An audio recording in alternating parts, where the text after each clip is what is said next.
आइए हम प्रार्थना करेंगे। हालेलुया। एक बार फिर प्रभु ने हमें मौका दिया, प्रभु के चरणों में हम आ सकें। धन्यवाद करते हैं प्रभु का, विनती करते हैं। हमारे स्वर्गीय पिता, हम आपका धन्यवाद करते हैं, आपने हमें मौका दिया। प्रभु आपका वचन जब हमारे सन्मुख है, आपसे प्रार्थना करते आपके आत्मा के द्वारा हमें सिखाएं प्रभु, ताकि ये वचन हम एक एक के लिए आशीष का कारण बने।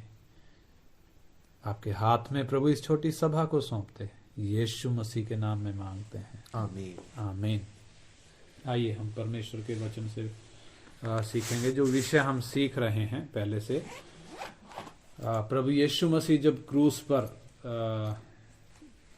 चढ़ाए गए, प्रभु यीशु को जब क्रूस पर चढ़ाया गया, तो क्रूस पर जब वो लटके हैं उस वक्त उनके मुख से निकली हुई बातें, और हम देखते हैं 7 बातें प्रभु के मुख से निकली हैं।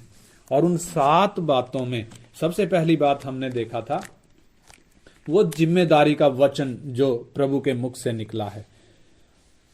और आज हम देखेंगे दूसरी बात, दूसरा वचन जो यीशु मसीह के मुख से निकला। उसके लिए हम पढ़ेंगे लूका 23 अध्याय उसका 34 वचन। लूका 23 अध्याय का 34 वचन हम पढ़ें। तब यीशु ने कहा, हे पिता, इन्हें क्षमा कर, क्योंकि ये जानते नहीं कि क्या कर रहे हैं।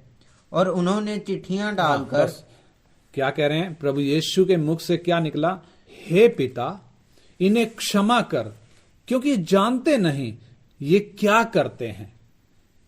यानी यीशु मसीह की हालत को यदि हम देखें, और जिन्होंने उसको क्रूस पर टांगा है, उनकी कठोरता को, उनके भयानक उस बर्ताव को जो एक निर्दोष व्यक्ति के प्रति है, उसको यदि हम देखें, तो ये लोग ये माफी के काबिल नहीं है। अगर हम इंसान का बर्ताव देखें, इंसान माफी के काबिल नहीं है। फिर भी यीशु, जैसा यशायाह 53 का 12 में लिखा है, वो अपराधियों के लिए विनती करता है। क्रूस पर वो इन अपराधियों के लिए क्या कर रहा है? विनती कर रहा है। यदि हम परमेश्वर का प्रेम देखें, ये परमेश्वर का प्रेम है कि इंसान को जो मौत के योग्य था, जो मरने के योग्य था, परमेश्वर ने उसको मारा नहीं। यहां तक कि अदन की वाटिका में जब इंसान ने परमेश्वर के विरुद्ध बलवा किया और खुद परमेश्वर बनने की सोची, जब वो पाप का गुलाम बन गया, परमेश्वर चाहता तो उसको वहीं पर नाश कर सकता था और उसकी जगह में एक दूसरा मनुष्य बना सकता था, और उसके द्वारा, उस नए व्यक्ति के द्वारा अपना योजना को पूरा कर सकता था। परंतु परमेश्वर ने ऐसा नहीं किया। ये पहला आदम जो पाप में गिर गया, जिसने परमेश्वर के खिलाफ बलवा किया, परमेश्वर ने उसको नाश नहीं किया, परंतु उसको एक आशा दी। क्या आशा दी? कि स्त्री का वंश आएगा जो इस पाप में गिरे हुए को उठाएगा। और हम देखते हैं जब स्त्री का वंश आया, यानी यीशु मसीह जो स्त्री से जन्मा, जो पापी आदम की औलाद नहीं है, पापी आदम का बीज जिसके अंदर नहीं है, जो पवित्र है, जो निर्दोष है, वो जब क्रूस पर टंगा है, अपने पाप के लिए नहीं टंगा, बल्कि पापियों के लिए टंगा है, पापी मानव जाति के लिए टंगा है।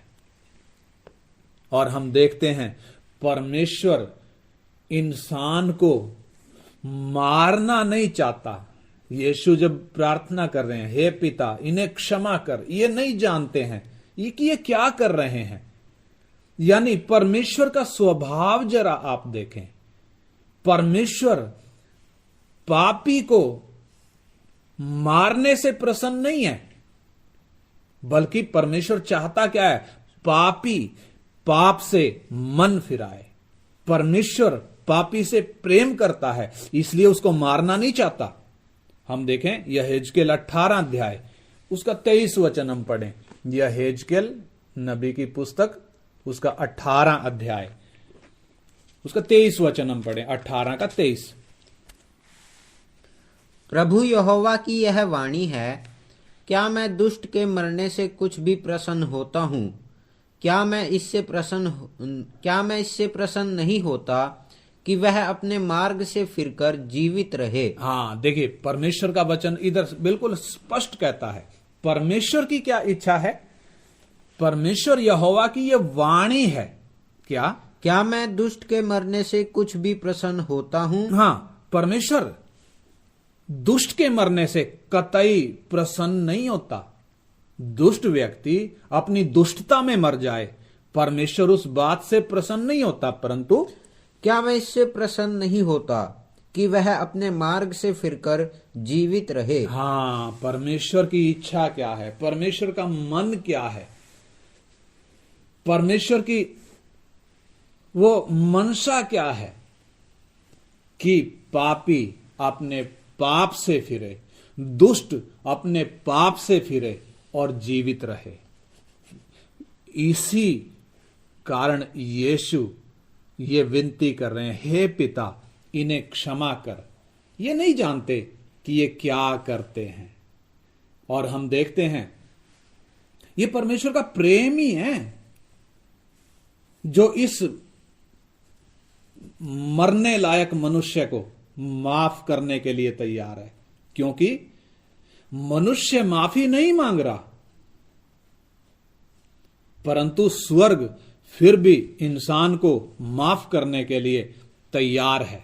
कौन से इंसान को? जिसने बलवा किया है, परमेश्वर के खिलाफ जिसने बलवा किया है। परमेश्वर इंसान का शरीर लेकर जब इंसान के मध्य में आया, हम इंसानों के बीच में जब वो आया, हम इंसानों ने क्या किया? उस निर्दोष को भी क्रूस की भयानक मौत मारा। लेकिन परमेश्वर का स्वभाव आप जरा देखें, मनुष्य जब माफी नहीं मांग रहा तो भी परमेश्वर का स्वभाव, भजन संहिता 130 अध्याय उसका 3 और 4 वचन हम पढ़ेंगे।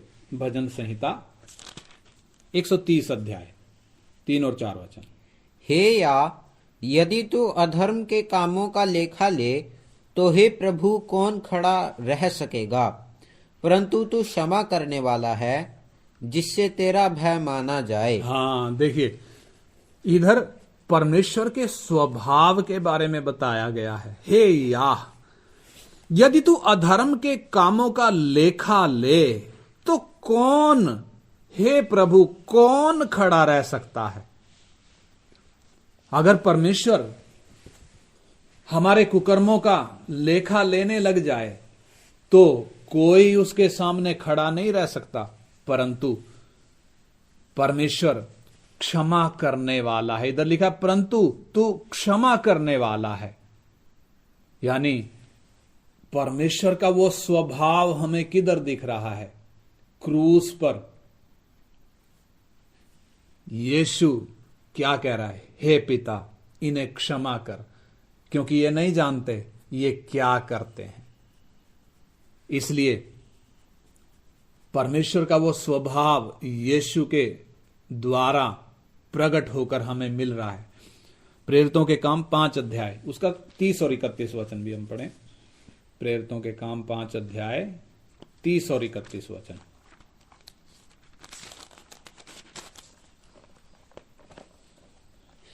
हमारे बाप दादों के परमेश्वर ने यीशु को जिलाया, जिसे तुमने क्रूस पर लटकाकर मार डाला था। उसी को परमेश्वर ने प्रभु और उद्धारकर्ता ठहराकर अपने दाहिने हाथ पर उच्च कर दिया, कि वह इजरायलियों को मन फिराव की शक्ति और पापों की क्षमा प्रदान करे। हाँ, देखिए ताकि वो क्या करे? मन फिराव की शक्ति दे और पापों की माफी प्रदान करे। इसलिए वो क्रूस पर लटका है, ताकि एक व्यक्ति को वो मन फिराव की हालत में लेकर आए। पाप ने इंसान का मन इतना कठोर कर दिया है कि हम देख सकते हैं एक निर्दोष को किस तरीके से बुरी हालत करके टांगा हुआ है। एक निर्दोष को ऐसा कठोर मन पाप ने कर दिया। तो भी परमेश्वर का स्वभाव जरा हम देखें। परमेश्वर क्या चाहता है? वो जब इस शरीर में इस धरती पर आया तो क्रूस पर टंगा क्यों है? ताकि इस कठोर मन वाले व्यक्ति को मन फिराव की हालत में लेकर आए। क्या करे? कठोर मन वाले व्यक्ति को मन फिराव की हालत में लेकर आए, ताकि यह कठोर मन वाला नम्र होकर पश्चाताप करे और पापों की माफी पा सके। इसलिए यीशु क्या कह रहे हैं? हे पिता, इन्हें क्षमा कर, क्योंकि ये नहीं जानते ये क्या करते हैं। परंतु एक व्यक्ति ने यदि वो माफी पानी है, तो एक व्यक्ति ने यदि परमेश्वर से माफी पानी है, तो परमेश्वर का सिद्धांत है। आइए हम उसके लिए पढ़े मत्ती 6 अध्याय उसका 12 वचन। मत्ती 6 अध्याय उसका 12 वचन क्या कहता है? मत्ती 6 अध्याय का 12 वचन। और जिस प्रकार हमने अपने अपराधियों को क्षमा किया है, वैसे ही तू भी हमारे अपराधों को क्षमा कर। हाँ, देखिए, प्रभु यीशु जब इस धरती पर आए, अपने चेलों को वो प्रार्थना करना सिखा रहे हैं। और प्रार्थना में वो क्या सिखा रहे हैं? कि हे प्रभु, हाँ पढ़ें दोबारा 6 का 12। और जिस प्रकार हमने अपने अपराधियों को क्षमा किया है, जिस प्रकार हमने अपने अपराधियों को क्षमा किया है, वैसे ही तू भी हमारे अपराधों को क्षमा कर। यानी पहले हमने क्षमा किया है। किसको? अपने अपराधियों को, जिन्होंने हमारे खिलाफ व्यवहार किया। मैंने जब उनको माफ कर दिया, तब मैं परमेश्वर से माफी मांगने का हकदार बनता हूं। कब? जब मैंने अपने अपराधियों को क्या कर दिया? क्षमा कर दिया। तभी मैं परमेश्वर से माफी मांगने का हकदार हूं। यदि मैं अपने अपराधियों को माफ करने के लिए तैयार नहीं हूं, तो मुझे परमेश्वर से माफी मांगने का भी अधिकार नहीं है। उसका 14 वचन पढ़े, 14 और 15 इसी का। इसलिए यदि तुम मनुष्य के अपराध क्षमा करोगे, तो तुम्हारा स्वर्गीय पिता भी तुम्हें क्षमा करेगा। हाँ, देखिए, प्रभु यीशु स्पष्ट बोल रहे हैं कि इसलिए यदि तुम मनुष्य के अपराध क्षमा करोगे, तो तुम्हारा स्वर्गीय पिता भी तुम्हें क्षमा करेगा। यानी तुम यदि क्षमा नहीं करोगे, तो स्वर्गीय पिता भी क्षमा नहीं करेगा। 15 में वही लिखा है, 15 वचन। और यदि तुम मनुष्यों के अपराध क्षमा ना करोगे, तो तुम्हारा पिता भी तुम्हारे अपराध क्षमा ना करेगा। यानी परमेश्वर से यदि हमें माफी चाहिए, परमेश्वर तो माफ करने के लिए तैयार है। इसलिए क्रूस पर टंगे हुए क्या बोल रहा है? हे पिता, इन्हें क्षमा कर। परमेश्वर तो तैयार है क्षमा करने को, परंतु क्या मैं क्षमा चाहता हूं? मैंने जो परमेश्वर के खिलाफ अपराध किए हैं, मैंने जो परमेश्वर के खिलाफ बलवा किया है, अपने होश संभालने के दिन से लेकर मैं जो परमेश्वर के खिलाफ चलता आया हूं, क्या मुझे माफी चाहिए? परमेश्वर तो तैयार है माफ करने के लिए, परंतु क्या मुझे माफी चाहिए? वो बात प्रभु इधर समझा रहे हैं कि यदि तुम मनुष्यों के अपराध क्षमा ना करो, तो तुम्हारे भी अपराध क्षमा ना किए जाएंगे। यानी मुझे परमेश्वर से माफी मांगने का कब हक बनता है? जब मैंने उन सब को माफ कर दिया जिन्होंने मेरे खिलाफ बातें करी, मेरे खिलाफ व्यवहार किया, जिन्होंने मेरे साथ दुर्व्यवहार किया। जिन्होंने मुझे गाली दी, जिन्होंने मुझे सताया, अगर मैं उनको माफ करने के लिए तैयार हूं, तभी मैं हकदार हूं परमेश्वर को कहने का कि हे परमेश्वर मेरे पापों को माफ कर। मत्ती 5 अध्याय उसका 43 से 48 हम पढ़ेंगे, 43 to 48, चैप्टर 5 43 to 48। तुम सुन चुके हो। हाँ, प्रभु यीशु कह रहे हैं, देखिए ध्यान दें, प्रभु यीशु क्या कह रहे हैं, तुम सुन चुके हो कि कहा गया था, हाँ अपने पड़ोसी से प्रेम रखना, हाँ और अपने बैरी से बैर। परंतु मैं तुमसे यह कहता हूँ। हाँ, व्यवस्था में क्या कहा गया था? जब इस्राएलियों को परमेश्वर ने व्यवस्था दी थी तो उनको कहा गया था कि अपने पड़ोसी से तो प्रेम रखना, लेकिन अपने बैरियों से बैर रखना। परंतु यीशु एक नई व्यवस्था दे रहा है। कौन सी व्यवस्था है? परंतु मैं तुमसे कहता हूं, क्या कहता हूं? परंतु मैं तुमसे यह कहता हूँ कि अपने बैरियों से प्रेम रखो और अपने सताने वालों के लिए प्रार्थना करो। हाँ, अपने बैरियों से क्या करो? प्रेम करो। और अपने सताने वालों के लिए क्या करो? प्रार्थना करो। यानी यीशु हमसे क्या चाहते हैं? एक व्यक्ति से वो क्या चाहते हैं? यही कि हम अपने बैरियों से प्रेम करें, जो हमें सताते हैं, हम उनके लिए प्रार्थना करें। अगर ऐसा करेंगे तो ही, अगर 45 में क्या लिखा है, जिससे तुम अपने स्वर्गीय पिता की संतान ठहरोगे। हाँ, जिससे तुम अपने स्वर्गीय पिता की क्या ठहरोगे? संतान ठहरोगे। हाँ, क्योंकि वह भले और बुरे दोनों पर अपना सूर्य उदय करता है। हाँ, भले और बुरे दोनों पर। देखिए परमेश्वर का स्वभाव जरा आप देखें, पक्षपात नहीं करता है, भले और बुरे दोनों पर अपना सूर्य उदय करता है, और धर्मी और अधर्मी दोनों पर में बरसाता है। हाँ, चाहे धर्मी है चाहे अधर्मी है, परमेश्वर दोनों पर में बरसाता है। यानी दोनों प्रकार के व्यक्तियों से, जो परमेश्वर का भय मानता है वो भी, और जो परमेश्वर का भय नहीं मानता, उसके खिलाफ बलवा करता है वो भी, दोनों को परमेश्वर एक दृष्टि से देखता है। परमेश्वर पक्षपात नहीं करता। और उसका 46, क्योंकि यदि तुम अपने प्रेम रखने वालों ही से प्रेम रखो तो तुम्हारे लिए क्या फल होगा? क्या महसूल लेने वाले भी ऐसा नहीं करते? यदि तुम केवल अपने भाइयों ही को नमस्कार करो तो कौन सा बड़ा काम करते हो? क्या अन्य जाति भी ऐसा नहीं करते? इसलिए चाहिए कि तुम सिद्ध बनो जैसा तुम्हारा स्वर्गीय पिता सिद्ध है। हाँ, यानी एक विश्वासी से प्रभु क्या चाहता है?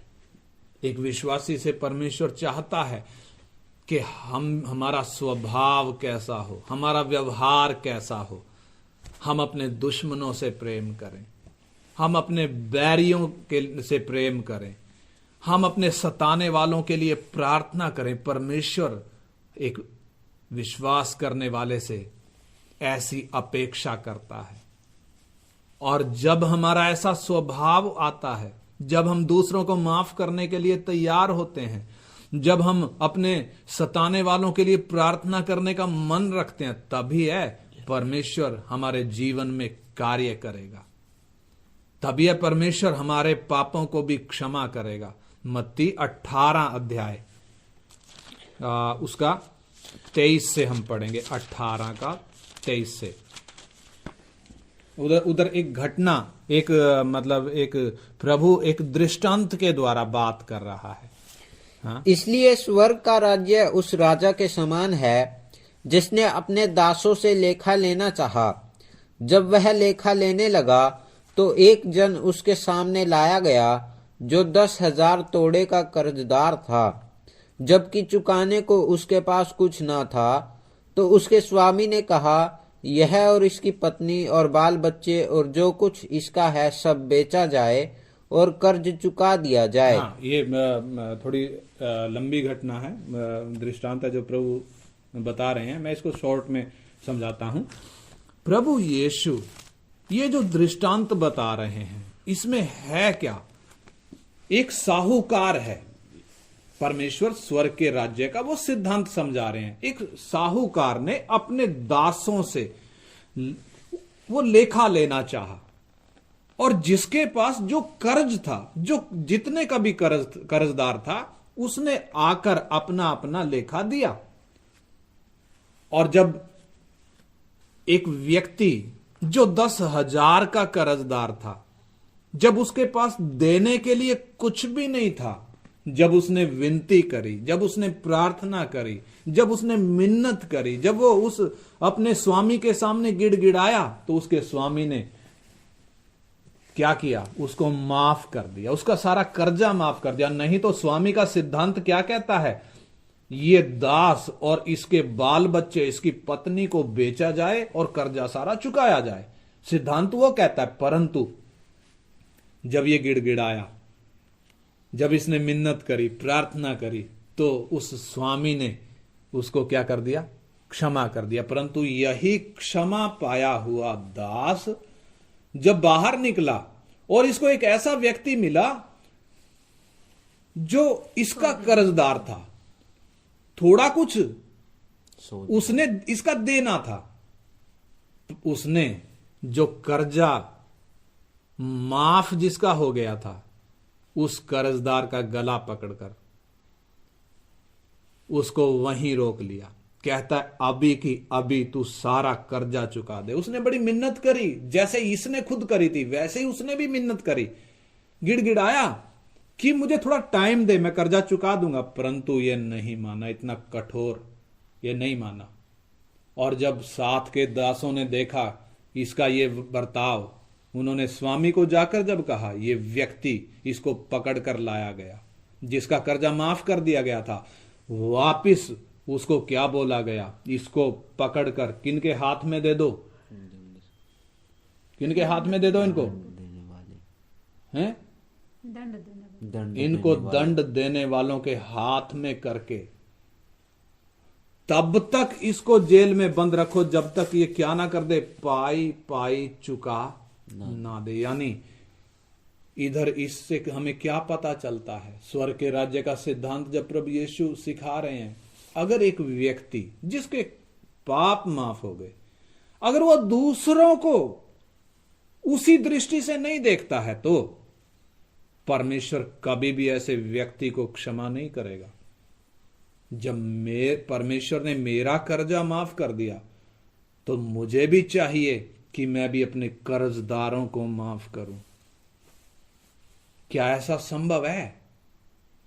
क्या हमें कोई उदाहरण ऐसा मिलता है? जरा हम देखें। प्रेरितों के काम 7 अध्याय उसका 59 और 60 वचन हम पढ़ें। प्रेरितों के काम चैप्टर 7 वर्स 59 एंड 60। उधर कौन सी घटना है? स्तिफनुस जब यहूदियों के सामने वो प्रचार कर रहा है, यीशु के विषय में जब बता रहा है, और जब यहूदी उसके उस वचन को सुनकर, उसकी बातों को सुनकर जब वो जल भुन गए, जब उनसे सहन नहीं हुआ, और जब वो उसको पत्थरवा कर रहे हैं, तब उसका 7 का 59 और 60। वे स्तिफनुस पर पथराव करते रहे और वह यह कहकर प्रार्थना करता रहा, हे प्रभु यीशु, मेरी आत्मा को ग्रहण कर। फिर घुटने टेक कर ऊंचे शब्द से पुकारा, हे प्रभु, यह पाप उन पर मत लगा। और यह कहकर वह सो गया। हाँ, देखिए, स्तिफनुस ने भी वैसे ही स्वभाव दिखाया जैसा यीशु ने क्रूस पर बोला। क्या बोला? हे पिता, इन्हें क्षमा कर, क्योंकि ये नहीं जानते क्या करते हैं। ये स्तिफनुस जब यीशु पर विश्वास करता है, जब इसने अपना जीवन यीशु को दिया, वो एक साधारण विश्वासी है, प्रेरित नहीं है, एक साधारण विश्वासी। लेकिन जब इसका कर्जा माफ हो गया, जब इसके पाप माफ प्रभु ने कर दिए, आगे इसका स्वभाव जरा हम देखें। इसको पत्थरवा कर रहे हैं, जान से मार रहे हैं, तो भी ये क्या कह रहा है? हे प्रभु यीशु, इनका पाप इन पर मत लगा, इनको माफ कर दे। यानी हमें वो स्वभाव स्पष्ट दिखता है, वो स्वभाव हमें स्पष्ट दिखाई देता है जो यीशु ने क्रूस पर दिखाया। पहला कुरिन्थी 4 अध्याय का 12 वचन भी हम पढ़ें। पहला कुरिन्थी 4 का 12, पहला कुरिन्थी 4 अध्याय का 12 वचन हम पढ़ेंगे। 4 का 12। और अपने ही हाथों से काम करके परिश्रम करते हैं। लोग हमें बुरा कहते हैं, हम आशीष देते हैं। वे सताते हैं, हम सहते हैं। वे बदनाम करते हैं, हम विनती करते हैं। हम आज बस इधर कौन बोल रहा है? इधर पौलुस कलीसिया को जब पत्र लिख रहा है, अपना क्या अनुभव बता रहा है कि हम लोगों की हालत क्या है, हमारा व्यवहार लोगों के साथ क्या है। लोग जब हमें सताते हैं, लोग जब हमें बुरा कहते हैं, तो हम बदले में बुराई नहीं करते, हम उनको आशीष देते हैं। वो जब हमें सताते हैं तो हम सहते हैं। वो जब हमें बदनाम करते हैं तो हम विनती करते हैं। क्या मेरा और आपका स्वभाव ऐसा होगा? क्या मैं और आप तैयार हैं अपने सताने वालों को माफ करने के लिए, अपने कर्जदारों को माफ करने के लिए, जिन्होंने मेरे साथ बुराई करी? क्या मैं उसको माफ करने के लिए तैयार हूं? यदि हां, तो ही मैं परमेश्वर से प्रार्थना कर सकता हूं कि हे परमेश्वर, मेरे पापों को क्षमा कर। परमेश्वर तैयार है क्षमा करने के लिए। इसलिए क्रूस पर टंगे हुए भी क्या कह रहा है? हे पिता, इन्हें क्षमा कर, क्योंकि ये नहीं जानते क्या करते हैं। परमेश्वर माफ करने को तैयार है, लेकिन क्या मैं और आप माफी पाने के लिए तैयार हैं? यदि हां, तो आइए हम उन सबको माफ करें जिन्होंने हमारे खिलाफ काम किए, जिन्होंने हमारा नुकसान किया, जिन्होंने हमें गाली दी, जिन्होंने हमसे झगड़ा किया, जिन्होंने हमारे साथ बुराई करी। आइए सच्चे मन से हम उन सबको माफ करें और उनकी उस बुराई को कभी भी हम याद ना करें, बल्कि उनके लिए सच्चे मन से हम प्रार्थना करें। हम क्या प्रार्थना करें? हे प्रभु, इन्हें क्षमा कर, और मुझे भी प्रभु वो पश्चातापी मन दे प्रभु, वो माफ करने वाला मन दे प्रभु, ताकि मैं कभी भी प्रभु उनके उन बुराइयों को याद ना करूं, बल्कि सच्चे मन से उनको क्षमा करूं प्रभु। और मेरे पापों को भी प्रभु तू क्षमा कर। जिस दिन से होश संभाला प्रभु, आपके विरोध में मैं चलता आया, आपके खिलाफ बलवा करते आया, जो आपकी दृष्टि में बुरा है वही मैं करते आया हूं। प्रभु, मेरे पापों को क्षमा कर। आइए उस रीति से हम प्रार्थना करें। हालेलुया। स्वर्ग का प्रेम जो क्रूस के द्वारा प्रकट हुआ, हम वो स्पष्ट क्रूस पर देख सकते हैं। परमेश्वर चाहिए तो बदले में इंसान को भस्म कर सकता है। एक इशारे की देर थी, स्वर्ग दूतों की पलटन थी। एक इशारे की देर थी, यह धरती को ऐसा ठोकर मारते, या फुटबॉल की तरह ये कहां जाती कोई पता नहीं। परंतु परमेश्वर का वो स्वभाव नहीं है। परमेश्वर, हां, इंसान को यदि हम देखें, पापों का भुगतान देना पड़ेगा। परमेश्वर जो न्यायी है, हिसाब लेगा, परंतु हिसाब लेने से पहले, दंड देने से पहले माफ करने के लिए पूरा मौका दे रहा है। जीवन देने के लिए, अनंत काल का जीवन देने के लिए पूरा अवसर दे रहा है। इसलिए ये वचन, परमेश्वर का ये वचन हम तक पहुंच रहा है। अद्भुत तरीके से ये वचन हम तक पहुंच रहा है। ये किसी मनुष्य की आवाज नहीं है, यह जीवते परमेश्वर का वचन है। ये हमारे बनाने वाले, हमारे उद्धारकर्ता का वचन है। वो चाहता है कि हम जीवन पाएं, वो चाहता है कि हम उद्धार पाएं, वो चाहता है कि हम बच जाएं। इसलिए आइए प्रार्थना करें। हमारे स्वर्गीय पिता, हम धन्यवाद करते हैं आपके इन पवित्र वचनों के लिए। प्रभु, आपने अपना वचन हमें खोल कर दिया क्रूस के द्वारा। प्रभु, आपने जो अपना प्रेम प्रकट किया, हम आभारी हैं प्रभु, हम आभारी हैं पिता। कोटि कोटि धन्यवाद करते हैं।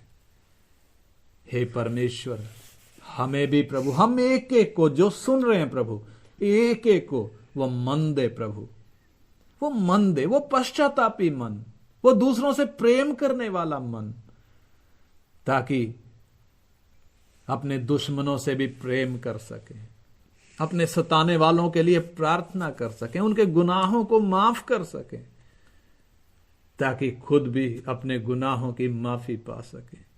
प्रभु, धन्यवाद आपके प्रेम के लिए। हम इस लायक नहीं थे कि आप हमें माफ करें, हम तो इस लायक थे कि आपका क्रोध हम पर भड़कता और हम भस्म हो जाते, परंतु आपने हमें नाश होने के लिए नहीं बनाया।